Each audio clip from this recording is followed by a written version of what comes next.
السلام علیکم پیارے بچوں، آج ہماری کہانی کا موضوع ایک نظم ہے۔ جلدی سے میرے چینل کو سبسکرائب کر لیں۔ ہمدردی۔ ٹہنی پہ کسی شجر کی تنہا، بلبل تھا کوئی اداس بیٹھا، کہتا تھا کہ رات سر پہ آئی، اڑنے چگنے میں دن گزارا، پہنچوں کس طرح آشیاں تک، ہر چیز پہ چھا گیا اندھیرا۔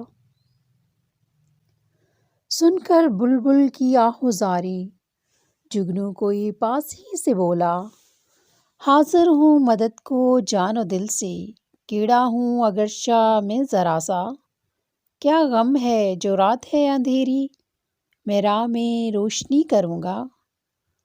اللہ نے دی ہے مجھ کو مشعل، چمکا کے مجھے دیا بنایا، ہیں لوگ وہی جہاں میں اچھے، آتے ہیں جو کام دوسروں کے۔